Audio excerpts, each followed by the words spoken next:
The President's Press Conference, State Department Auditorium, Washington, D.C., March 8, 1961. I have several announcements to make. First, I want to say a word in behalf of Radio Free Europe, which is now making its annual appeal for support from all our citizens. For more than 10 years, this enterprise has been reaching out to people in Europe, Eastern Europe, with truth and devotion to liberty as its message. While this radio is at work, with listeners numbering in the millions, the competition of ideas in these countries is kept alive. The individual Americans, by giving to Radio Free Europe, may be sure that they are bringing a beacon of light into countries to which millions of us are tied by kinship and whose hope for freedom all of us must share. This is a peaceful concern, but a firm one. Radio Free Europe needs and deserves our generous help. Secondly, Mrs. Kennedy and I are giving an afternoon reception at the White House next Monday for the Latin American ambassadors to the United States, the Council of the OAS, as well as members of Congress concerned with Latin American affairs. I will take the opportunity at the close of the reception to make a major statement of some of my views about the problems of the Americas. Third, pursuant to my instructions, each federal department and agency has renewed its procurement and construction plans for the remainder of the current fiscal year through June 30th, 1961, for the purpose of speeding up its contracts and purchases with available funds. The total of obligations for the remainder of the fiscal year is now planned to be $660 million higher than before the directive. If this acceleration proceeds as planned by the agencies, direct federal purchases of goods and services will be increased in the January-March quarter by an annual rate of about $250 million, and in the April-June quarter by an annual rate of about $750 million. Next, I wish to announce that the Prime Minister of Sweden, Mr. Erlander, will make an informal visit to the United States for a period of 10 days, beginning March 28th. The Prime Minister and I will meet together on the 29th, after which Mr. Erlander will visit other parts of the United States. I'm very pleased with the prospect of meeting the Prime Minister, for we Americans have many close ties with Sweden and its people, and I extend a most hearty welcome to him. It's been brought to my attention next that 5,000 Indian and Eskimo children under the jurisdiction of the Bureau of Indian Affairs of the Department of the Interior are not in school and cannot attend school until facilities are built for them.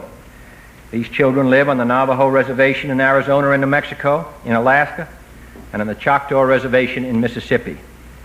In addition, other thousands are housed in overcrowded and obsolete boarding and day facilities, some hazardous to their health and safety. I have instructed the Secretary of the Interior, Mr. Udall, to submit to the Congress without delay plans to correct this situation. I'm announcing the appointment and scheduled departure this evening of a special mission to review the status and effectiveness of the United States economic policies in Bolivia. Chairman of the three-person mission is Dr. Willard Thorpe, and the other two members are Mr. Jack Corbett, Mr. Seymour J. Rubin.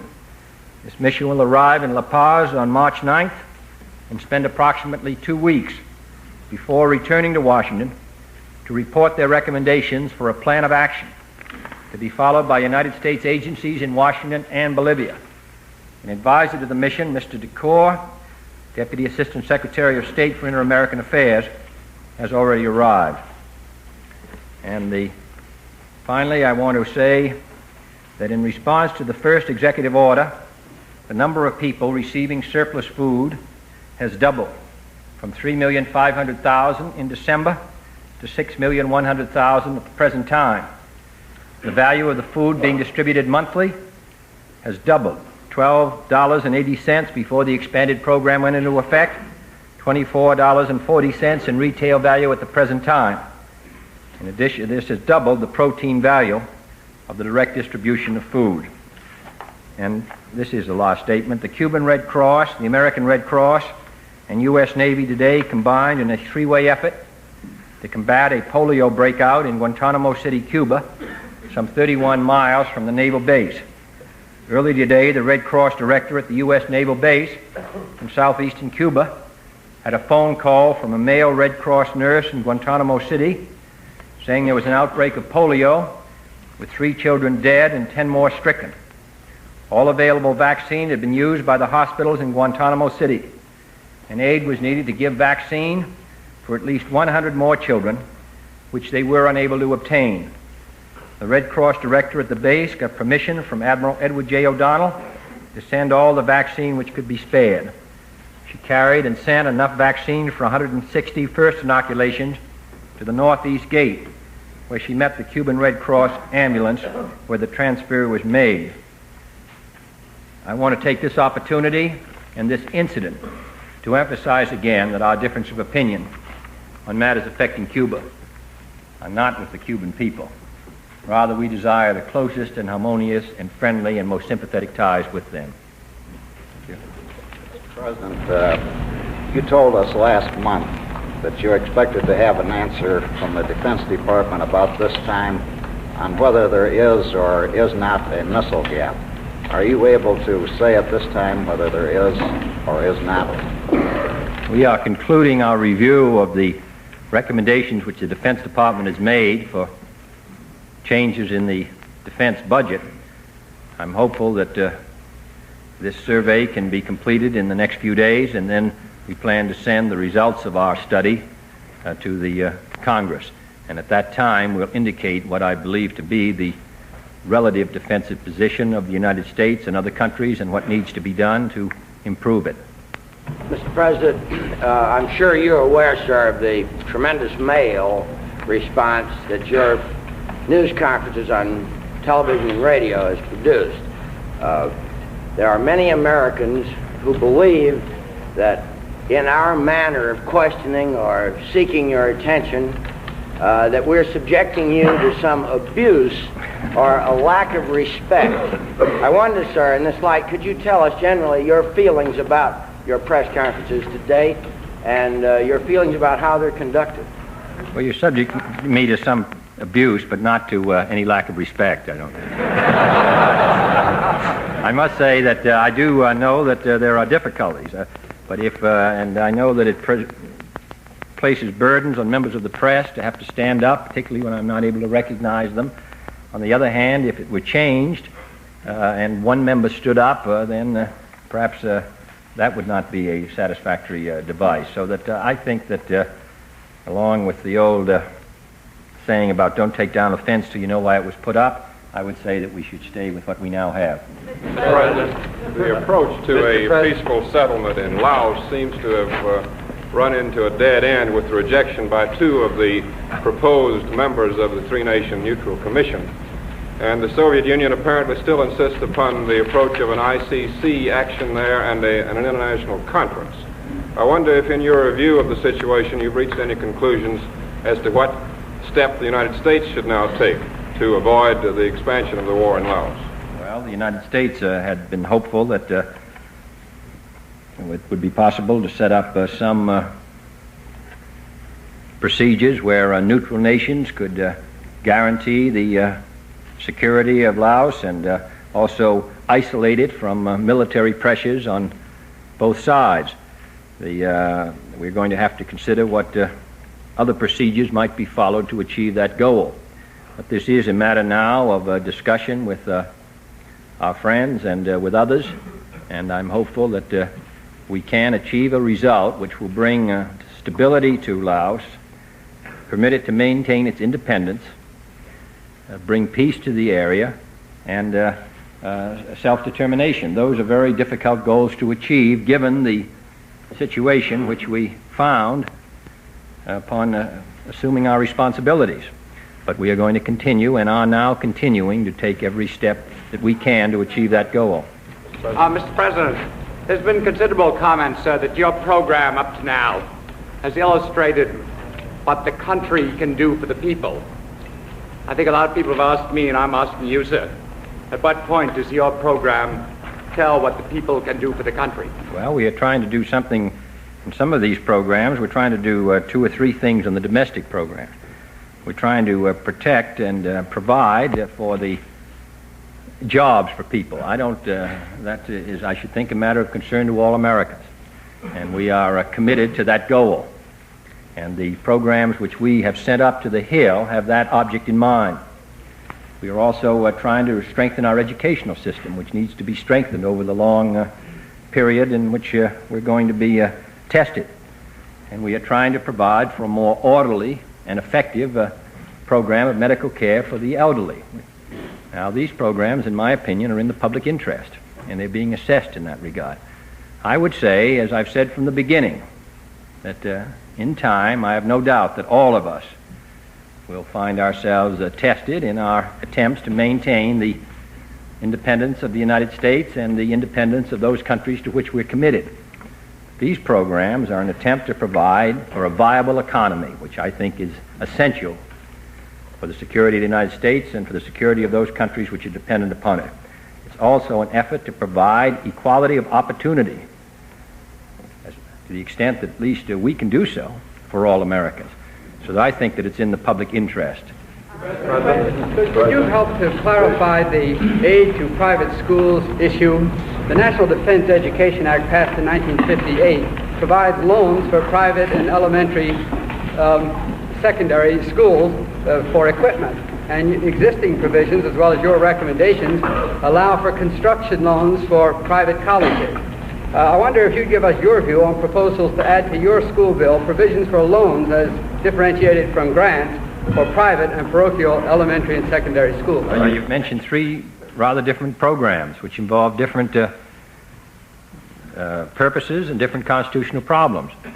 The first program was the National Defense Education Act, where loans were provided for non-public schools for specific purposes. Languages, I believe, and also for science and engineering. I think $20 million was provided, which, interestingly enough, only about $1,300,000 has been used for loans. That was the first. Now, the second type of program you discuss, I supported that program. In my opinion, there is not evidence as yet that suggests a serious constitutional problem because it's tied very closely to national defense. The second program we're talking about are loans to all colleges, and in my opinion, and also, of course, scholarship assistance to the students.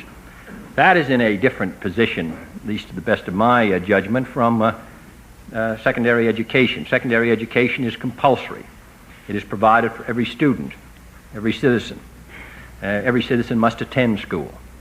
We are providing a program which we've sent to the Congress of grants for public schools. And therefore, in my opinion, that is the program which I hope will be passed. Now, the problem of loans to secondary education does institute serious constitutional problems. I don't think that anyone can read the Everson case without recognizing that the position which the court took, minority and majority, in regard to the use of tax funds for non-public schools raises serious constitutional questions. I've expressed my view on them. I think the Congress should consider carefully what its view is on them and what kind of programs it wants to recommend in this area. The Congress, as I say, has recommended grants to private colleges in the past. I think a week or two ago, I gave that as an example. It has used in the Defense Education Act, it's used loans for specific purposes. Whether across-the-board loans would be constitutional is the question which which in my opinion raises a serious constitutional question. Now, I'm hopeful that the Congress will enact grants. If the Congress and congressmen wish to address themselves to the problem of loans, which is a separate matter, we're not talking about in this bill loans to secondary education, then I'm hopeful it will be considered as a separate matter, that the Congress will consider the constitutional problems and then consider what action they would want to take, and we will be glad to cooperate in every way. But I am hopeful that while that consideration is being given, that we will move ahead with the grant program. Are you suggesting, Mr. President, that Congress, if it wants to provide for long-term, low-interest loans for private and parochial schools, ought to have a separate bill? Well, I definitely believe that we should not tie the two together. I think that there are sufficient constitutional questions which the members of Congress will have to consider that I believe that in view of the fact that this act is directly in its title and in its purpose directed to giving grants to public schools, that we should proceed with that bill. Now, any other matter, I think, seems to me, should be taken up as a separate issue if we want to then discuss loans. I have given my view of the constitutional problems involved in across-the-board loans. As the questioner indicated, there have been some kinds of loans to non-public schools which have been supported by the Congress and signed by the President, and about which no constitutional problem has yet been raised. And the National Defense Education Act is the best example.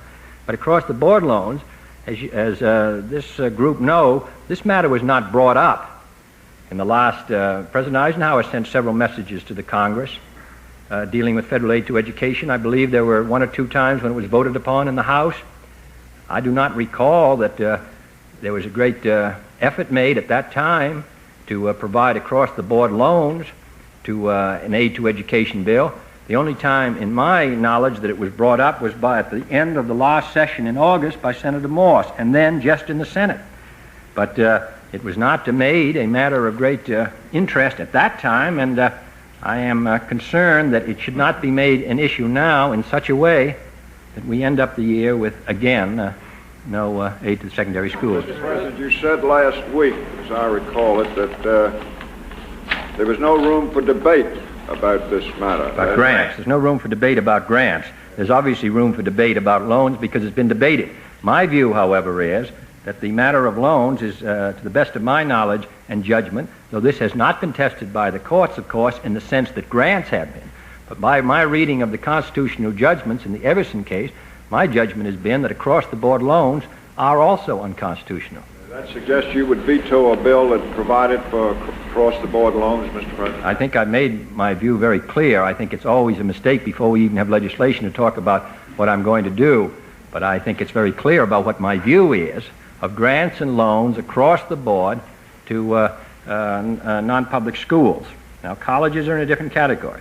Specific programs of grants, even to colleges, which are non-public, have been supported by the Congress and signed by the President. Loans and even grants to secondary education, under some circumstances, might be held to be constitutional. But across the board, to all non-public schools, in my opinion, does raise a serious constitutional question, which after reading the cases and giving it a good deal of thought, in my opinion, at least to my judgment, would be unconstitutional. Now, the President has an obligation in the Congress to consider this matter very carefully. I'm extremely sympathetic to those families who are paying their taxes for public education and also sustaining the rights of sustaining their children in non-public schools. They carry a heavy burden. But I have made my position very clear for many months, and have to make my position clear now, at least as long as I'm here, on what I believe to be the constitutional problems. And I also point out that this matter was not made an issue in recent years until this time, except in the case of the very amendment offered at the end of the last session by Senator Morse, which was just offered in the Senate and was not offered in the House of Representatives, to the best of my knowledge. President, you've taken executive action in the field of civil rights. Do you feel there's a need now for legislation in this area? And if so, do you plan to offer any at this session? When I believe that we can usefully move ahead in the field of legislation, I will recommend it to the Congress. I do believe that there's a good deal of things we can do now in administering laws previously passed by the Congress, particularly in the area of voting, and also by using the powers which the Constitution gives to the President through executive orders. When I feel that there's necessity for a congressional action with a chance of getting that congressional action, then I will recommend it to the Congress. You and the Democratic Party are on record in opposition to the changing of Indian treaties without the consent of the Indians. The Army engineers are about to build a huge Kinzua Dam on the upper Allegheny River, which will flood a third of a western New York Indian reservation in direct violation of a treaty that was signed by George Washington with the Seneca Indians. Have you any inclination at all to halt that project in favor of the so-called Morgan alternate project, which would not violate the treaty? It's my recollection that this matter has been tested in the courts, has it not? Yes, it has. The Supreme Court has upheld it. Well, I I have no plans to interfere with that action. On the assumption that Mr. Thompson has by now caught up with Mr. Khrushchev, I wonder if you could tell us the contents of your message to the Soviet Premier and what the thinking was behind this message at this time. Well, I would think that it would be more properly a matter that would best be left to Mr. Thompson and Mr. Khrushchev. It is a letter to me, and I think it would be discourteous and unwise to reveal such a letter without any indication that it's been received and some response given. As far as the purpose of the letter was to give, in general, some of my views on the questions which are at issue now around the world, and also to indicate my strong confidence in Ambassador Thompson to speak for me and for our country at this time in any discussions he might have with Mr. Khrushchev. In order to... Mr. President, back on the subject of education, there has been rising speculation that the openly developing fights over the issues of segregation and religion, as they are involved in the legislation, may well stop them before they start. How do you assess the possible damage of those issues as pertaining to your legislation on building schools and loans to teacher salaries, and do you intend to carry the issue more strongly to the public directly? Well, this matter, of course, these two and, of course, other groups who are opposed to any action in this area have all contributed to the fact that, in spite of that this matter has been debated for a number of years, passed the Senate at least 2 or 3 times, that we've never gotten legislation, so that obviously it is going to be a difficult matter to secure the passage of legislation this year. But I do not think that there's anything more important than to have good schools, well-trained, competent teachers. When the Massachusetts Bay Colony was established, one of the first acts that were taken was the establishment of a public school. The Northwest Ordinance, the land-grant colleges, all indicate the long traditional interest which our government and people have had in strengthening our education. We are as good in a long-range sense as our schools are. And therefore, I am extremely interested in seeing the country this year place additional emphasis upon education, additional support to education. In one area alone, as I mentioned some time ago, those people who are first thrown out of work are at the bottom of the educational ladder. The papers are filled with ads requiring scientists, technicians, engineers in the West Coast and all across the country. People who can't find jobs are people who were not well educated at the beginning. I think everyone should have a maximum chance to develop his talents. I do not believe that that can be done effectively without passage of this bill this year. I'm therefore hopeful that however strong the feelings may run, and I'm very conscious of them, on all these other matters, that the program of scholarships for college students, of loans to colleges, because we're going to have to double the number of children, we're going to have double the number of children in 1970 that we do today applying for admission to our colleges, and grants for public schools, I'm hopeful that that will be passed this year. President, in order to avoid another snafu as the one that had involved the 45 pieces of ball-bearing machinery that were originally scheduled to go to Russia, what instructions have you issued to the Departments of Defense and Commerce regarding export license for American manufacturers to Iron Curtain countries? Well, I'm hopeful the procedures can be improved. There was a difference of opinion between the Commerce Department and the Defense Department, and there was a difference in emphasis in the Defense Department's position over a period of time, though they did take the view from the beginning that it was not in the national interest. It has been, I think, quite unfortunate the way it was handled. I'm hopeful in the future that we can set up better procedures so that a better judgment can be made. But I must say that it's extremely difficult for those who are making the judgment.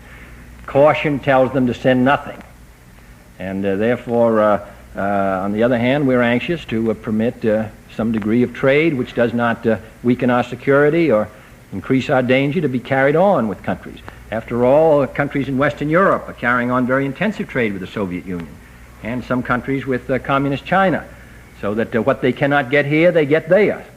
So we wish to bring some reason to it, but it is a difficult matter. But after this experience, which has been not wholly satisfactory. Governor Hodges is giving this matter close attention with Secretary McNamara and see if we can improve our procedures. This was not the best example of government in action. Mr. President, I have a two-part question on the RB-47 flyers. First, could you tell us now where and when and under what circumstances the flyers were shot down? And second, are such flights being continued?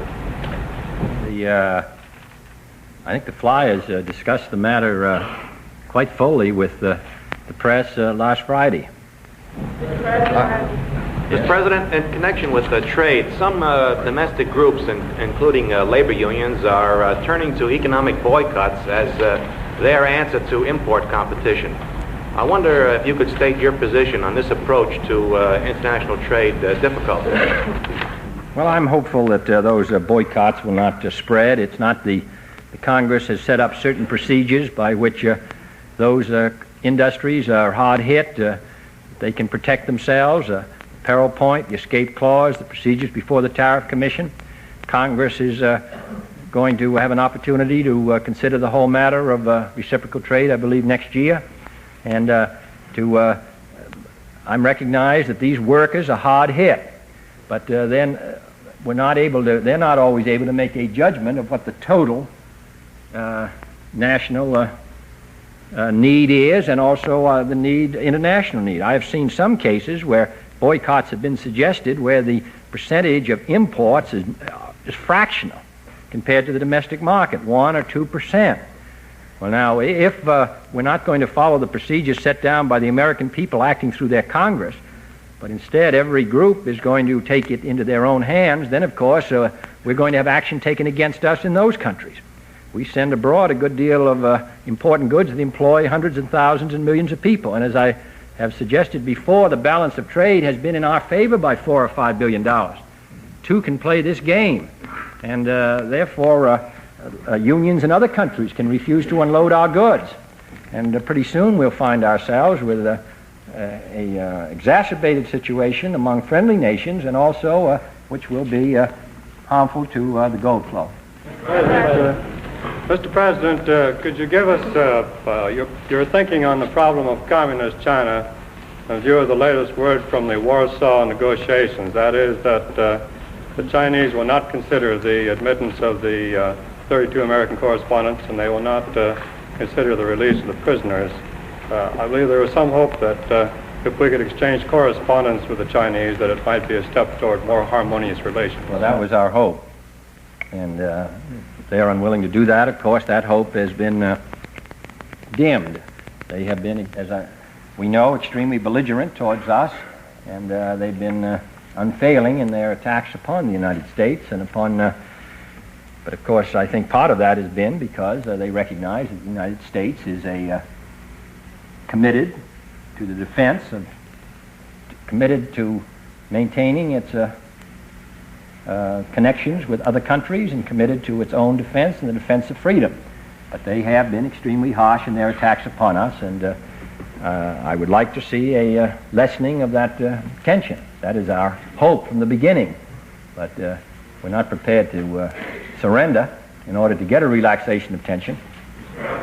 Smith? Mr. President? I'm sorry. During the debate on the Merriweather nomination, Senator Morse raised some questions about whether this nominee had a police record. He said that you had sent up to see him one of your legislative aides who had read certain notes from the FBI files. I wonder if you could enlighten us as to what are the facts as far as this. I informed the conference and the Senate that I had looked over Mr. Merriweather's FBI record. That before I sent it to the Senate, Mr. Merriweather is now a member of the Export-Import Bank, confirmed by the Senate, by a rather large figure, and I'm confident that he'll do a good job. In regard to the Peace Corps, to do away with the objection of some countries which may not welcome American corpsmen, the suggestion has been made that you propose a United Nations Corps of which the American corpsmen would be a part. Do you have a comment on that? I think that could usefully be considered. It's not intended that any member of the American Peace Corps would go to any country where he was not warmly welcome. In addition, as I've said from the beginning, we are putting our major emphasis at the beginning on teachers. And I'm hopeful that those countries which are interested in understanding our country and our traditions will welcome these young men and women. But they will be sent only where they're welcome, and I would certainly feel that we should consider with the United Nations how we can bring our programs into harmony. Thank you, Mr. President. Thank you, sir.